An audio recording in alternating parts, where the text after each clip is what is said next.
नमस्कार, आप देख रहे हैं सिटी सेंटर शो। मुंबई से मैं हूं पूजा भारद्वाज। शुरुआत कर रहे हैं आज की बड़ी खबर के साथ। हाथरस में गैंगरेप की शिकार लड़की की दिल्ली के सफदरजंग अस्पताल में मौत हो गई। 14 सितंबर के दिन इस लड़की के साथ गैंगरेप हुआ था और मारपीट हुई थी। पहले अलीगढ़ में भर्ती कराया गया, लेकिन हालत बिगड़ने के बाद दिल्ली लाया गया, लेकिन वहां मौत हो गई। मौत के बाद दिल्ली के सफदरजंग अस्पताल के सामने हंगामा शुरू हुआ। दिल्ली महिला कांग्रेस और भीम आर्मी ने घटना के खिलाफ प्रदर्शन किया। परिवार की ओर से कहा गया कि उन्हें शव नहीं सौंपा गया। फिर रात 8 बजे के करीब सफदरजंग अस्पताल के पास से पुलिस लड़की के पिता और भाई को अपने साथ गाड़ी में बैठाते नजर आई। इन तस्वीरों में आप देख सकते हैं कि किस तरह से उन्हें जबरन गाड़ी में बैठाकर ले जाया गया। परिवार का कहना था कि शव अस्पताल में नहीं है, लेकिन पुलिस ऐसा कुछ भी मानने से इनकार कर रही थी। तो ऐसे में सवाल उठ रहा है कि आखिर शव परिवार को क्यों नहीं सौंपा गया। इसे लेकर ये हंगामा सफदरजंग अस्पताल के बाहर होता रहा। करीब 7:30 पौने 8 के आसपास पुलिस ने कोशिश की कि क्योंकि ये कोविड हॉस्पिटल है, तो अब जितने भी यहाँ पर प्रदर्शनकारी हैं, अलग अलग पॉलिटिकल पार्टियों के भी लोग थे, उनको भी यहाँ से हटाया जाए और यहाँ पर एक शांति व्यवस्था मेंटेन की जाए। लेकिन और इसी के लिए जो पीड़िता के पिता हैं और भाई हैं, उनको पुलिस ने जबरन यहाँ से उठाने की कोशिश की, लेकिन कामयाब नहीं हो पाई। करीब 1.5 पौने 2 घंटे का मान मनोबल चला और उसके बाद परिवार जो है वो जाने को राज़ी हुआ। और आखिरकार अब जो सफदरजंग अस्पताल है, वहाँ से जो पुलिस है वो पीड़िता के परिवार को, यानी कि पिता को, भाई को ले गई है गाड़ी में बिठा के, और साथ में जो भीम आर्मी के प्रमुख हैं चंद्रशेखर, उनको भी उसी गाड़ी में ले जाया गया है। जब पीड़िता के पिता और भाई को पुलिस गाड़ी में बिठाकर ले गई, तो उससे कुछ देर पहले ही हमारे सहयोगी शरद शर्मा ने उनसे बात की थी। परिवार की मांग है कि अपराधियों को फांसी हो। देखिए ये बातचीत। सफदरजंग अस्पताल में पीड़िता के पिता, पीड़िता के भाई धरने पर बैठे हुए हैं और पूछता हूं उनसे कि कारण क्या है। सुबह से अब शाम हो गई है, क्या कारण है कि अभी भी आप यहाँ धरने पर बैठे हुए हैं? सर, हमें बेटी को इंसाफ चाहिए।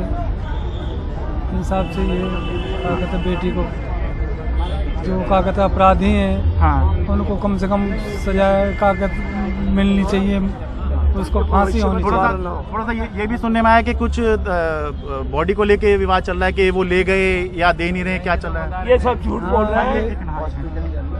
हाँ, एक मिनट। ये तो लाला तू बता दे। हाँ, आप बताओ। हॉस्पिटल के अंदर बॉडी नहीं है। अच्छा। मैंने मोर्चरी में पता किया जाके, स्वयं पता किया वहाँ जाके, तो हॉस्पिटल में उन्होंने बताया कि यहाँ बॉडी तो यहाँ नहीं है। अच्छा। मोर्चरी में बॉडी नहीं है। अच्छा जी। अच्छा, और ये तो भाई जब तो आपको सूचित होना चाहिए था ये तो। जी, हमें नहीं बताया, हमें कुछ भी नहीं पता इस बारे में, बॉडी कहाँ है कहाँ नहीं। मैंने वहाँ जाके पता किया कि हमारी दीदी की बॉडी कहाँ है, तो उन्होंने बोला कि यहाँ पे नहीं है। हाँ। सीधे यही बोला। तो इसके विरोध में फिर आप लोग यहाँ पर अब धरने में बैठे हुए हैं? जी, विरोध में हम इसलिए भी बैठे हैं, हाँ। जब तक यहाँ पे जिसकी सत्ता है बीजेपी की, उनसे कोई नेता आके हमें ये आश्वासन नहीं देते कि हमको जब तक उन लड़कों को फांसी दिलवाएंगे, हमें न्याय दिलवाएंगे और हमारे इस परिवार की पूरी जिंदगी भर की सुरक्षा नहीं होती, तब तक हम यहाँ से नहीं हटेंगे। क्योंकि हमें गांव में बहुत सारी धमकियाँ मिल रही है। ऐसे आपकी ये पीएसी पुलिस हमारे 1 महीना 2 महीना हमारे घर के पास रह सकती है, उसके बाद ये तो चले जाएंगे। हमें फिर भी खतरा है ना, जब वो लोग खुलेआम आते जाते बोल देते हैं कि इन्हें गोली से मार देंगे, 1-2 को और मार देंगे, तब जेल में हाजिर हो जाएंगे, तो ये आप समझ सकते हो किस तरीके से खतरा है हमें। अभी यूपी पुलिस के कुछ अधिकारी कह रहे थे कि अभी बॉडी लेके नहीं गए हैं, यहीं पर है। हॉस्पिटल के अंदर नहीं है सर जी, और बाद बाकी मुझे नहीं पता किस जगह पे। अब आप क्या चाहते हैं? हमें इंसाफ चाहिए, हमें यही उम्मीद है सरकार से। इंसाफ किस रूप में चाहिए आपको? पीड़ितों को सजा होनी चाहिए, फांसी होनी चाहिए। इस बीच अलीगढ़ रेंज के आईजी के बयान से एक नया सवाल खड़ा हो रहा है। उनका कहना है कि इस मामले में रेप की पुष्टि नहीं हुई है। सुनिए। मेडिकल एग्जामिनेशन के समय कोई इस प्रकार का दुष्कर्म का तथ्य जो है इस पे सामने नहीं है। उन्होंने भी रिपोर्ट दी थी कि ये सभी फॉरेंसिक साइंस लैब एग्जामिनेशन के भेजे हैं, जो कि भेजे जा चुके हैं आगरा स्थित विज्ञान प्रयोगशाला में, और उसकी रिपोर्ट भी शीघ्र ही आ जाएगी। फिलहाल पुलिस द्वारा चारों अभियुक्तों को गिरफ्तार कर लिया गया है। शीघ्र ही रिपोर्ट प्राप्त होने के पश्चात दोषियों के विरुद्ध चार्जशीट फाइल करें। और हाथरस की गैंगरेप पीड़ित लड़की की मौत के बाद दिल्ली से लेकर हाथरस तक लोगों में गुस्सा दिखाई दे रहा है। हाथरस में स्थानीय लोगों ने प्रदर्शन किया तो दिल्ली में भीम आर्मी सड़क पर उतरी। दिल्ली के ही विजय चौक पर महिला कार्यकर्ताओं ने प्रदर्शन किया। पुलिस के साथ उनकी धक्का मुक्की भी होती नजर आई।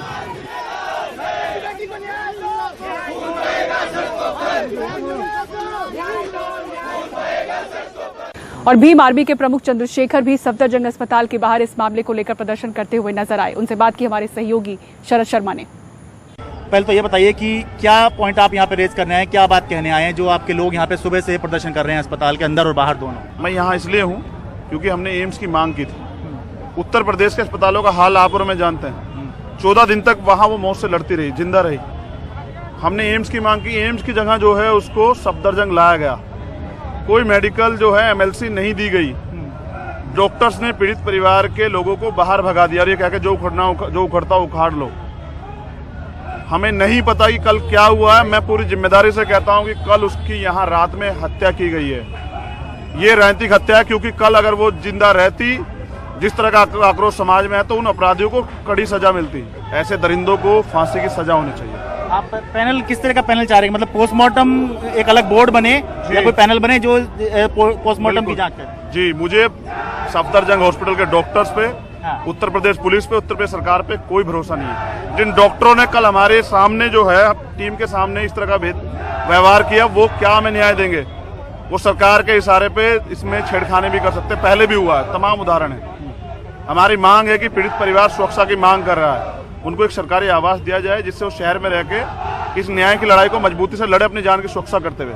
अपराधियों को सत्ता का संरक्षण है, इसके उदाहरण पहले भी बीजेपी के एमएलए और एमपी रहे जिन्होंने रेप किए हैं। समझ रहे हैं?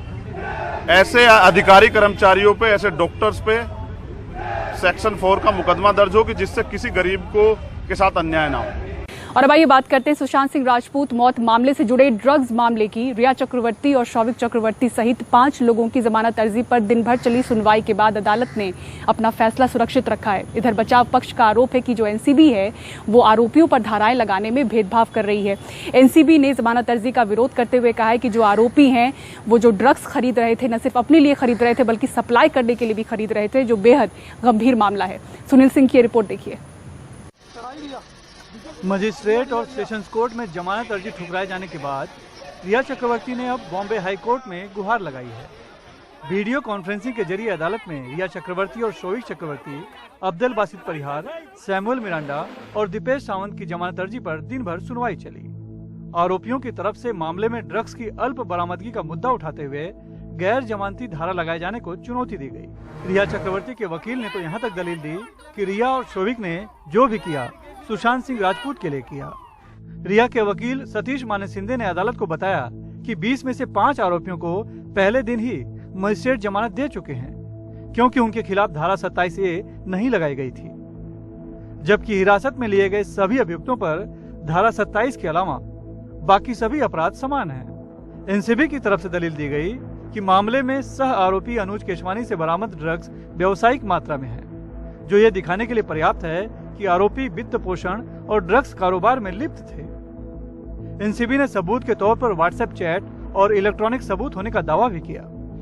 सुनवाई के दौरान अदालत ने पूछा, जो आरोपी ड्रग्स खरीदता है उस पर धारा 8C के तहत कम कार्रवाई होती है, लेकिन जो उसके लिए भुगतान करता है उस पर 27A के तहत कार्रवाई क्यों? एनसीबी की तरफ से दलील दी गई कि धारा 8C के तहत फाइनेंस का जिक्र नहीं है, लेकिन 27A में खरीद बिक्री के अलावा फाइनेंस से जुड़े प्रावधान हैं जो मामले को और संगीन बना देते हैं। अदालत में दिन भर चली बहस के दौरान एनसीबी की तरफ से additional solicitor general Anil Singh ने कहा कि हत्या और गैर इरादतन हत्या एक परिवार को प्रभावित करते हैं, जबकि ड्रग्स जैसे अपराध पूरे समाज को प्रभावित करते हैं, युवा प्रभावित हो रहे हैं। इसलिए अदालत को जमानत पर फैसला देते समय इस बात पर भी गौर करना चाहिए। मुंबई से कैमरामैन संतोष नागवेकर के साथ सुनील सिंह, एनडीटीवी इंडिया के लिए। और भाई आपको बताते हैं कोरोना वायरस किस तरह से हमारे दिलों पर बुरी तरह से प्रभाव डाल रहा है। डॉक्टरों का कहना है कि कोविड की वजह से दिल के मरीजों की संख्या में 15% का इजाफा हुआ है। जो स्वस्थ लोग हैं और जो युवा हैं वो भी कोविड के कारण दिल के मरीज बन रहे हैं। देखिए पूरी खबर। कोरोना वायरस दिल के रोगियों के लिए घातक साबित हो रहा है। वायरस मरीज के दिल की मांसपेशियों को कमजोर कर रहा है। खून के थक्के जम रहे हैं और इन शिकायतों के साथ दिल के नए मरीज अस्पताल पहुंच रहे हैं।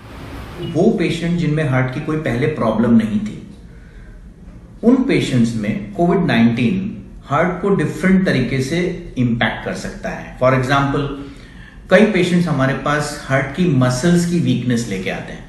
उस हार्ट की मसल्स की वीकनेस को हम लोग साइंटिफिक टर्म में मायोकार्डिटिस बोलते हैं। इसका मतलब हार्ट अच्छे से पंप नहीं कर रहा है। इसके अलावा कोविड-19 बॉडी के जो क्लॉटिंग और ब्लीडिंग मैकेनिज्म है उस पर भी असर डालता है। कहने का मतलब यह है कि ब्लड हमारा की टेंडेंसी उसकी मोर क्लॉट होने की ज्यादा हो जाती है। सो उस वजह से पेशेंट्स को हार्ट अटैक होने के चांसेस बहुत ज्यादा हो जाते हैं। भाभा हॉस्पिटल के डॉक्टर अमय पाटिल कहते हैं कि कोविड के कारण बीते 6 महीनों में करीब 15% दिल के मरीज बढ़े हैं और ताजा मामलों में युवाओं की संख्या काफी बड़ी है। फ्रेश केसेस आ रहे हैं, स्पेशली द यंग पेशेंट्स के 35 to 40 ईयर्स के बीच में।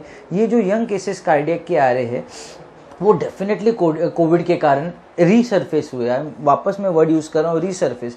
ये वर्ड क्यों इंपॉर्टेंट है? जो पेशेंट 5 साल 7 साल के बाद कार्डियक पेशेंट होने वाले थे वो तुरंत कोविड के चलते अभी उनको प्रेसिपिटेट हुआ है और अभी इसलिए ज़्यादा आने लगे। तो डेफिनेटली एक 10 to 15% rise of cardiac cases because of Covid has happened. Fortis अस्पताल का कहना है कि कोविड से खौफ के कारण रूटीन चेकअप के लिए आने वाले दिल के मरीजों में 50% की कमी आई है और अब अचानक मरीज गंभीर स्थिति में हार्ट अटैक के बाद अस्पताल पहुंच रहे हैं। मार्च से लेकर सितंबर महीने तक हमारे अस्पताल की जो स्टैटिस्टिक्स हैं जिनका हमने निरीक्षण किया उसमें हमें ये समझ में आया कि कम से कम 50% ड्रॉप है जो कार्डियक पेशेंट्स हमारे अस्पताल में आ रहे हैं। कार्डियक केयर के लिए, एंजियोग्राफी के लिए, स्ट्रेस टेस्टिंग के लिए, इकोकार्डियोग्राफी के लिए। अगर हार्ट अटैक का मरीज अस्पताल बहुत लेट आता है तो बहुत सारा डैमेज हार्ट के ऊपर ऑलरेडी हो चुका होता है। यानी कि जो हार्ट की पंपिंग क्षमता है, अगर आप हार्ट अटैक के बाद बहुत देरी से अस्पताल आए तो उस हार्ट पंपिंग फंक्शन की रिकवरी में बहुत बाधा आती है और मरीज बच तो जाते हैं लेकिन उनके हार्ट का पंपिंग बहुत कमजोर हो जाता है। कोविड-19 के चलते उनका फॉलोअप मिस होते गया और जैसे मिस होते गया उनकी हार्ट की जो बीमारियां है वो बढ़ती गई। जो उनके ब्लॉकेजेस के जो परसेंटेज ब्लॉकेजेस रहता था जैसा 60%, 70% वो धीरे धीरे बढ़ते गए, 85-90 तक चला गया वो। कोविड सबसे पहले फेफड़ों और उसके बाद सबसे ज्यादा हार्ट यानी कि दिल पर असर करता है। रूटीन मरीजों में आई कमी घातक साबित हो रही है, इसलिए फोर्टिस जैसे कुछ अस्पताल वर्ल्ड हार्ट डे पर एक अच्छी मुहिम शुरू कर रहे हैं। ये मुहिम है मरीजों को अस्पताल वापस बुलाने की। मुंबई से पूजा भारद्वाज की रिपोर्ट, एनडीटीवी इंडिया के लिए। और दादी को बचाने के लिए एक खतरनाक सांड से भिड़ गया बच्चा। बताएंगे आपको पूरी खबर एक ब्रेक के बाद। देखते रहिए सिटी सेंटर शो।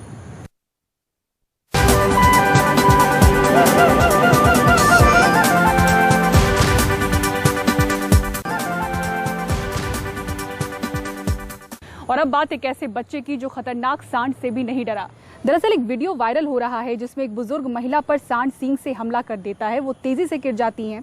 ये देखकर एक बच्चा दौड़कर आता है। सांड उसे भी नहीं छोड़ता, उस पर भी हमला करता है। बच्चा घबराता नहीं है और महिला को उठाता है। सांड यही नहीं रुकता, वो फिर हमला करता है। ये वीडियो शूटर दादी के नाम से मशहूर चंद्रो तोमर ने ट्वीट किया है और लिखा है कि इस बच्चे को सम्मान मिलना चाहिए। ये वीडियो हरियाणा के महेंद्रगढ़ का बताया जा रहा है।